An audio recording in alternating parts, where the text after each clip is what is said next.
Hello, and welcome to the Magnetic Forces and Fields unit of Phys 1201. And in this first lecture, we're going to look at what produces magnetic fields and a little bit at what magnetic fields do.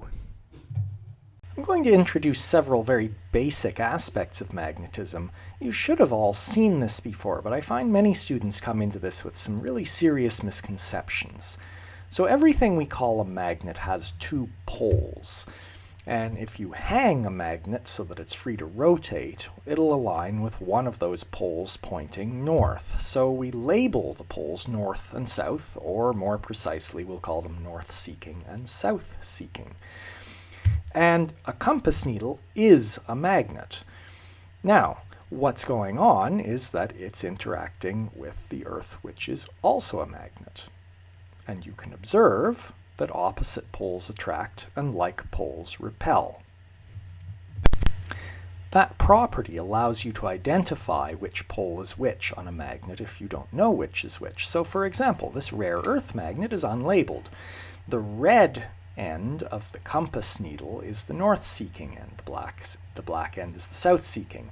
So now since we see one face attracts the red end and the other face attracts the black end, then the face on the left must be the south-seeking end, and this one on the right, which attracts the south-seeking end of the compass, must be the north-seeking end of this rare earth magnet. So here I've wrapped a rare earth magnet in paper and labeled its north and south poles, and I've got a stack of rare earth magnets that I've put on rails so that they are held to slide back and forth and not rotate. And you see the north-seeking pole will repel one side, the south-seeking pole will repel the other side. But if I flip it around, attract. Well, all of that you've probably seen, but now we come to the first misconception that I often see students have. Either pole of a magnet will attract ferromagnetic metals. Not all metals, only ferromagnetic ones. Now, the most common ferromagnetic metals are iron, nickel, and cobalt. So I see two misconceptions. First of all, some students think that a magnet will attract any metal. But the other thing I often see is that students sometimes think that the north pole will attract and the south pole will repel a metal. But that's not true. Either north or south will attract a ferromagnetic metal. Now, something you may not have seen is that if you take a magnet and cut it in half, you will not get one magnet which is north-seeking and one magnet which is south-seeking. You'll get two magnets, and each of them will have a north pole and a south pole. I'd like to show you cutting a magnet in half. I don't have any cheap disposable magnets, but I've got lots of nails. And if you've got nails and magnets, you can make as many more magnets as you want. So I've magnetized this nail. There, you see that's clearly the south-seeking end because it attracts the north-seeking end of the compass, and that end is clearly the north-seeking end. So now I'll cut this nail in half. And now here's half of the nail, and you see that one end attracts the south-seeking end of the compass, and the other end attracts the north-seeking end. So I've cut the nail in half, and half of the nail is a complete magnet with two poles. So magnetism is different from electricity. The other thing to note is that charged objects will attract a magnet, but they'll attract either end of a magnet, the north end or the south end. That's because all that is polarization. A charged object will polarize a magnet just like it'll polarize anything else. So that's not a magnetic interaction, that's an electrical interaction. So the north pole of a magnet is not a positive charge. The south pole is not a negative charge. Magnetism is not charge. Magnetic forces are not electrical forces. And the other big difference is that positive charges and negative charges can exist in isolation. You can have a charged object that is either positive or negative, but every magnet has both a north pole and a south pole. Isolated north and south poles don't exist. Well, we think they don't. We need a definition for the direction of our magnetic field. For electrical fields, we worked in terms of forces on electrical charges, which we called probe charges. For now, and this is not the formal definition, but the formal definition is very confusing. So we're going to work with a much less confusing definition, and it's in terms of a compass, because that gives you an experiment you can carry out. So, as usual, we define the field as a property of a point in space, and we will put the compass at the location of space we're interested in, and the way that its north-seeking pole points is going to be defined as the direction of the magnetic field. So if we put a compass right here, then we're going to find that its north-seeking pole is repelled from the north-seeking pole of this magnet, and its south-seeking pole is attracted to it, and so the compass would point this way. And so that is the direction of the magnetic field at this point. And similarly, if we put it here, it would point roughly like this, and so on.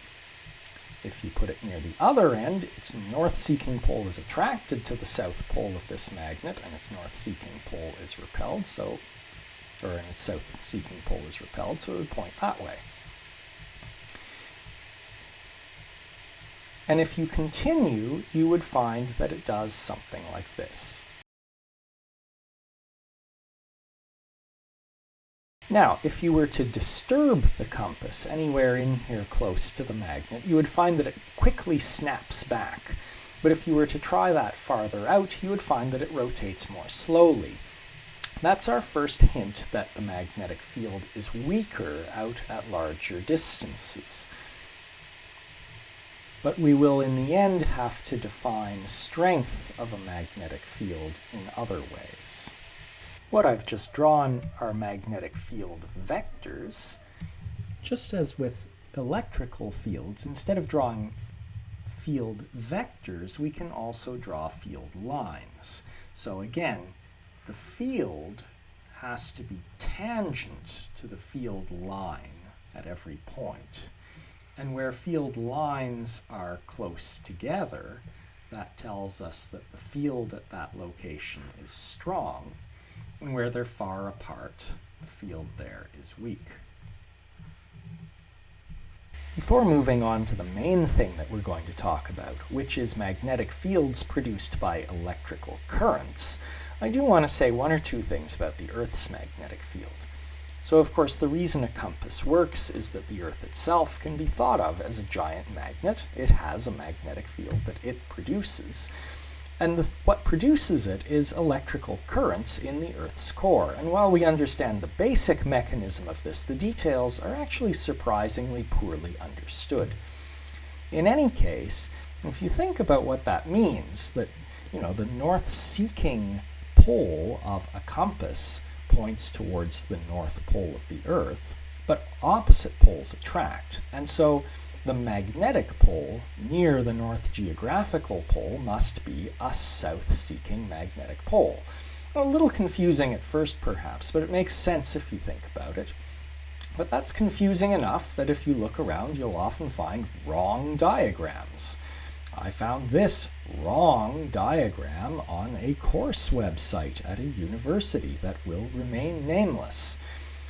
Anyway, the magnetic poles are not quite aligned with the geographical poles, and in fact they wander about a little bit. So here's a map showing the location of the North Magnetic Pole at various years. With electric fields, all the electric fields we've really talked about are three-dimensional. But you can usually draw two-dimensional pictures of them and basically capture the idea of what the field looks like. But for various reasons, magnetic fields are relentlessly three-dimensional, and so we're not always going to be able to avoid drawing situations where there are vectors coming out of the page or into the page, and so we need to know how to draw them.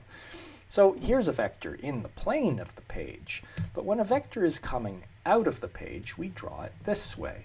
And you should imagine this as the point of the arrow coming out of the page at you. And that's how you remember that that's the symbol for the vector coming out of the page. Sometimes we just draw a dot and leave out the circle around it, but I'll tend to draw a circle with a dot in the middle. When the vector is going into the page, we draw it this way. And that might seem like a funny symbol for you, but the way to think about it is, well, this is an arrow. What's at the back end of an arrow? Well, feathers, of course. So here you're seeing the feathers. So far, I've mostly been talking about permanent magnets, things like rare earth magnets and compasses that we're fairly familiar with. But those permanent magnets actually turn out to be extremely complicated. What's easier to understand is the magnetic fields that are produced by currents in wires. So here is a wire, and the current in this wire is running upward, like so. And if you look, you can see that the magnetic field is that way in front of it, and this way over on this side, and this way over on this side. We say that the magnetic field due to a wire follows a right-hand rule. And here's what's meant by that. If you wrap your fingers of your right hand around the wire so that your thumb points in the direction of the current, then the way your fingers wrap around is in the direction that the magnetic field points, right? Over here this way, in front this way, over here this way, and behind the wire it would point this way. So, getting used to the way we draw this, here I've drawn the current coming out of the page at us, right? The dot with the circle around it. And if you hold up your right hand with your thumb pointing out of the page like that current and curl your fingers, then they're going to curl around in the direction that this magnetic field is pointing. And I'll just point out this B. We label the magnetic field with a B vector. Why not M? Well, M was taken, but there's actually another reason, and it just has to do with that the person who assigned the letters just started at the beginning of the alphabet, and when he got to magnetic fields, he was on B. Now, here it is with field lines instead of field vectors. And now if the current goes into the page, point your thumb into the page and curve your fingers with your right hand, and your fingers will be curved around in the sense that these B field vectors are pointing, or if you prefer, these B field lines. Just to practice our new vector notations, here I've drawn these vectors in and out of the page without the circles around them, but this still means vectors out of the page here and into the page down here below this wire. And so if you picture the circular field that this wire must be producing, if the vectors are coming out of the page here and into the page here, they must be coming down in front of the wire and up behind the wire. So if you hold up your right hand and make your fingers curl so they come out above the wire and stick your thumb out, you're going to conclude that the current in this wire must be running to the right.